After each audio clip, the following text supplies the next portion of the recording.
ఛానల్కు స్వాగతం. ఈనాటి ముఖ్యాంశాలు. షాక్లకు చెక్, ట్రూ అప్ల నుంచి ట్రూ డౌన్లోకి రాష్ట్రం. దుర్గమ్మ దర్శనానికి ఎలివేటెడ్ క్యూ కాంప్లెక్స్. విదేశీ సినిమాలపై 100% టారిఫ్. గుండె జబ్బుల వల్లే 20% మరణాలు. మణిశర్మ మ్యూజిక్ మస్తీ. మిరపతో ఆయుష్ డబల్ అవుతుందా? ఈరోజు వార్తలను చూద్దాం. షాక్లకు చెక్. వైసీపీ 5 ఏళ్ల పాలనలో విద్యుత్ వినియోగదారులపై మోపిన భారం అక్షరాల 32,166 కోట్లు. ట్రూ అప్ ఛార్జీలు, అదనపు సర్దుబాట్లు, పేరు ఏదైనా లక్ష్యం ప్రజల నడ్డి విరచడమే. కూటమి ప్రభుత్వం అధికారంలోకి వచ్చిన తర్వాత 15 నెలల కాలంలోనే విద్యుత్ ఛార్జీల భారం నుంచి ప్రజలకు ఉపశమనం కలిగించింది. ఈ లబ్ధి విలువ 923.55 కోట్లు. ఇది ఎలా సాధ్యమైందంటే విద్యుత్ ఛార్జీల పెంపు మాట వినడమే తప్ప తగ్గుదల అనే పదాన్ని ఊహించని వినియోగదారులకు ఊరట కలిగించేలా యూనిట్కు 13 పైసలు తగ్గుదల ఎలా సాధించగలిగారంటే 2023-24, 24-25 ఆర్థిక సంవత్సరాలకు వసూలు చేసుకోవాల్సిన ట్రూ అప్ ఛార్జీల ప్రతిపాదనలను వైసీపీ ప్రభుత్వం అధికారంలో ఉన్నప్పుడే విద్యుత్ నియంత్రణ మండలికి సమర్పించడం, ప్రొవిజనల్ ఆర్డర్ పేరుతో దానికి మండలి ఆమోదం తెలపడంతో కూటమి ప్రభుత్వం వచ్చిన తర్వాత కూడా ట్రూ అప్ పేరుతో బాధుడు కొనసాగుతూనే ఉంది. ఎట్టకేలకు కూటమి ప్రభుత్వం తీసుకున్న చర్యలతో తొలిసారి ట్రూ డౌన్ పేరుతో ఊరట కలిగించే చర్యలు చేపట్టారు. నిజానికి జగన్ హయాంలోనూ ట్రూ డౌన్ వెసులుబాటు కలిగింది. అయితే ఆ ఫలాలను ప్రజలకు అందించలేదు. డిస్కంలే తమలో తాము పనిచేసుకున్నాయి. కానీ కూటమి ప్రభుత్వం మాత్రం ట్రూ డౌన్ ప్రయోజనాలను ప్రజలకు ఇవ్వాలని నిర్ణయించింది.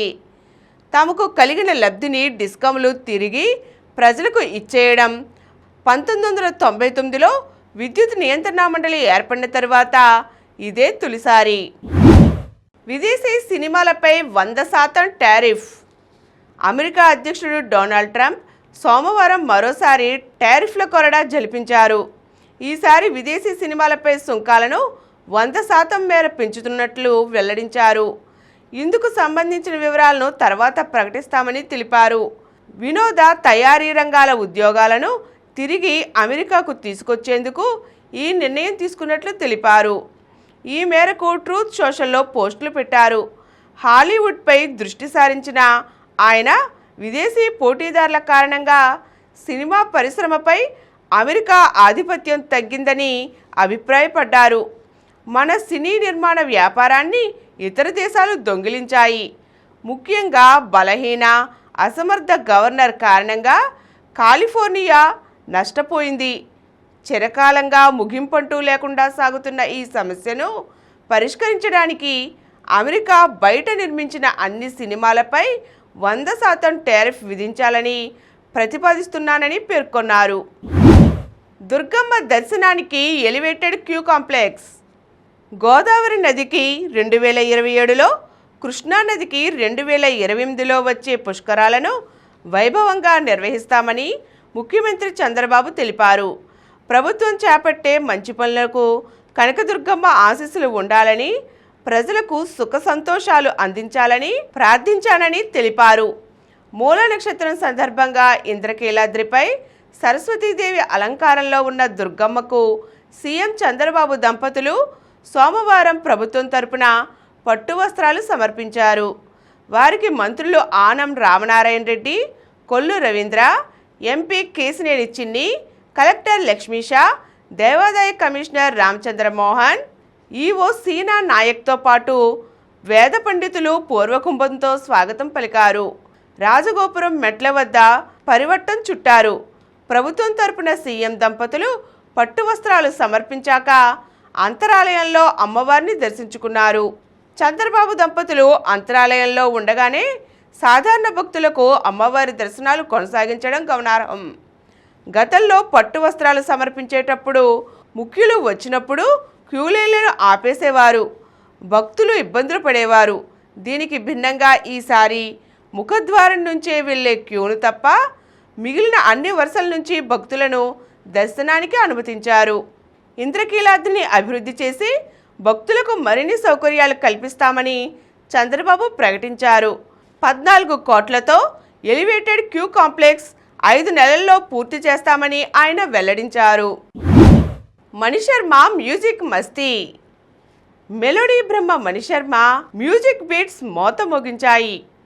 గొల్లపూడి ఎక్స్పోలో సోమవారం మణిశర్మ తన మెలోడీ పాటలతో యువతను హుషారెత్తించారు. ఆయన పాడిన పాటలకు యువకులు డ్యాన్సులు చేశారు. కేంద్ర పౌర విమానయాన శాఖ మంత్రి కింజరపు రామ్మోహన్ నాయుడు పాల్గొని ప్రసంగించారు. పున్నమి ఘాట్లో విజయవాడ ఐడల్ ఫైనల్స్ దుమ్ము దులిపాయి. Classical dance, folk, free style, vocal music, percussion instruments వంటి వాటికి సంబంధించి సోలో కేటగిరీలో ఈ కార్యక్రమాన్ని నిర్వహించారు. గ్రూప్ కేటగిరీలో విజయవాడ చాంప్స్ నిర్వహించారు. మొత్తం 1000 మంది పాల్గొన్నారు. ఈ నెల 24, 25 తేదీల్లో కేఎల్ యూనివర్సిటీలో విజయవాడ ఐడల్, విజయవాడ చాంప్స్ విభాగాల్లో పోటీలు జరగ్గా సోమవారం పున్నమి ఘాట్లో ఫైనల్స్ నిర్వహించారు. విజయవాడ ఐడల్ విజేతగా రెహాన్, రన్నర్గా మైథిలి, విజయవాడ చాంప్స్ విన్నర్గా నలంద స్కూల్ గ్రూప్, రన్నర్గా తన్మయి గ్రూప్ నిలిచారు. విజేతలకు విజయవాడ ఎంపీ కేశినేని శివనాథ్ ట్రోఫీలను అందించారు. విమానాశ్రయాల్లో 10 రూపాయలకే కాఫీ. 10 రూపాయలకే కాఫీ, 10 రూపాయలకే మంచినీటి సీసా, 20 రూపాయలకే సమోసా లేదా స్వీటు. విమానాశ్రయంలో, అందున అంతర్జాతీయ విమానాశ్రయంలో ఈ ధరలను ఊహించగలమా? త్వరలో దేశవ్యాప్తంగా అన్ని విమానాశ్రయాల్లోనూ ఈ ధరలకు కాఫీ, మంచినీరు, సమోసా, స్వీట్లు వంటివి అందించే ఉడాన్ యాత్రి కెఫేలను ప్రారంభించనున్నట్లు కేంద్ర పౌర విమానయాన శాఖ మంత్రి కె రామ్మోహన్ తెలియజేశారు. సోమవారం విజయవాడ అంతర్జాతీయ విమానాశ్రయంలో ఉడాన్ యాత్రి కెఫేను ఆయన ప్రారంభించారు. ఈ సందర్భంగా మాట్లాడుతూ ఇప్పటికే పలు విమానాశ్రయాల్లో ఈ కెఫేలను అందుబాటులోకి తెచ్చారు. త్వరలో విజయవాడలో నూతన ఇంటిగ్రేటెడ్ టెర్మినల్ను ప్రారంభిస్తామని, విజయవాడ నుంచి సింగపూర్, హైదరాబాద్ నుంచి డాలస్కు నేరుగా ప్రత్యేక విమానాలు నడిపేందుకు చర్యలు చేపట్టినట్లు వెల్లడించారు. అలహాబాద్, వారణాసి, కొచ్చి, పూణేలకు విజయవాడ నుంచి నేరుగా ప్రత్యేక విమానాలు నడిపేందుకు చర్యలు చేపట్టినట్లు వెల్లడించారు. కుల వివక్షకు వ్యతిరేకంగా పాఠాలను చేర్చండి. కుల వివక్షకు వ్యతిరేకంగా పాఠశాల పుస్తకాల్లో పాఠాలను చేర్చాలని జాతీయ పాఠ్య పుస్తకాల తయారీ సంస్థ ఎన్సీఈఆర్టీని అలహాబాద్ హైకోర్టు ఆదేశించింది. ఈ నెల 16న జస్టిస్ వినోద్ దివాకర్ నేతృత్వంలోని ధర్మాసనం ఇచ్చిన ఉత్తర్వుల్లో కులం, సామాజిక అసమానతలపై విద్యార్థులకు సున్నితంగా బోధించే పాఠ్యపుస్తకాల కంటెంట్ అవసరాన్ని ప్రస్తావించింది. ఈ ఉత్తర్వుల వివరాల్లోకి వెళ్తే, హర్యానా నుంచి ఉత్తరప్రదేశ్ మీదుగా బీహార్కు మద్యం అక్రమ రవాణా కేసులో క్రిమినల్ చర్యలను రద్దు చేయాలని కోరుతూ దాఖలైన పిటిషన్ను హైకోర్టు విచారిస్తోంది. ఈ కేసులో నిందితుల కులాలను ప్రస్తావిస్తూ ఎఫ్ఐఆర్ను పోలీసులు నమోదు చేశారు. కులాన్ని ప్రస్తావించకుండా ఉండాలని హైకోర్టు పోలీసుల్ని ఆదేశించింది. కుల ఆధారిత అసమానతలను అధిగమించడానికి ప్రభుత్వాలను తీసుకుంటున్న చర్యలను ప్రస్తావించింది. కుల వివక్షతకు సంబంధించిన బహిరంగ చర్యలనే చట్టం శిక్షించగలదు. కానీ సంస్థలు, పాఠశాలలు, కార్యాలయాలు, గ్రామాలలో ఇప్పటికీ ప్రబలంగా ఉన్న సూక్ష్మమైన వివక్షతను పరిష్కరించడానికి చట్టం పెద్దగా ఉపయోగపడదు. పరిశుభ్రత, లింగ సమానత్వం వంటి అంశాల మాదిరిగా కుల వివక్షపైన దేశవ్యాప్తంగా ప్రత్యేక అవగాహన కార్యక్రమం లేదు అని హైకోర్టు తన ఉత్తర్వుల్లో పేర్కొంది. పాఠశాల సిలబస్లో కూడా కుల వివక్షకు వ్యతిరేకంగా ప్రత్యేకంగా అంకితమైన పాఠ్య ప్రణాళిక లేదు. కుల వివక్షను అంతం చేయడానికి ప్రభుత్వ చట్టాలతో పాటు స్థిరమైన కార్యక్రమాలు అవసరం. సామాజిక సామరస్యం, కుల సమానత్వాన్ని ప్రోత్సహించే జాతీయ ప్రచారము అవసరం. పాఠశాల విద్యార్థులకు సమానత్వం, గౌరవం, కులపక్షపాతం వల్ల కలిగే ప్రమాదాల గురించి బోధించాలని హైకోర్టు తెలిపింది. గుండె జబ్బుల వల్లే 20% మరణాలు. ప్రపంచంలో 20% మరణాలకు గుండె జబ్బులే కారణమని రాష్ట్ర వైద్య ఆరోగ్య శాఖ మంత్రి సత్యకుమార్ యాదవ్ అన్నారు. ప్రజల ఆరోగ్య సంరక్షణే ధ్యేయంగా కూటమి ప్రభుత్వం పనిచేస్తోందని అన్నారు. సీఎం చంద్రబాబు నాయకత్వంలో 15 నెలల్లోనే ఎన్టీఆర్ వైద్య సేవకు 4,350 కోట్లు ఖర్చు పెట్టడం దీనికి నిదర్శనమన్నారు. వరల్డ్ హార్ట్ డే సందర్భంగా అనంతపురం జిల్లా కేంద్రంలోని ప్రభుత్వ సూపర్ స్పెషాలిటీ హాస్పిటల్లో కార్డియాలజీ విభాగం associate professor doctor Subhash Chandrabose అధ్యక్షతన సోమవారం నిర్వహించిన కార్యక్రమంలో ఆయన పాల్గొని ప్రసంగించారు. ప్రపంచవ్యాప్తంగా అధిక మరణాలు గుండె జబ్బుల వల్లే సంభవిస్తున్నాయని, క్యాన్సర్ మరణాలు ఆ తర్వాతి స్థానంలో ఉన్నాయని అన్నారు. వీటిని దృష్టిలో పెట్టుకొని ప్రభుత్వ ఆసుపత్రుల్లో కార్డియాలజీ విభాగాలను అభివృద్ధి చేసి క్యాత్ ల్యాబ్స్ ఏర్పాటు చేస్తున్నామని అన్నారు. ఒంగోలు, కడపలో ఇప్పటికే క్యాత్ ల్యాబ్లను ఏర్పాటు చేశామని, కూటమి ప్రభుత్వం చేసిన ఎన్టీఆర్ వైద్య సేవ ఖర్చు 4,350 కోట్లలో 1,004 కోట్లు గుండె శస్త్రచికిత్సలకే వెచ్చించిందని తెలిపారు.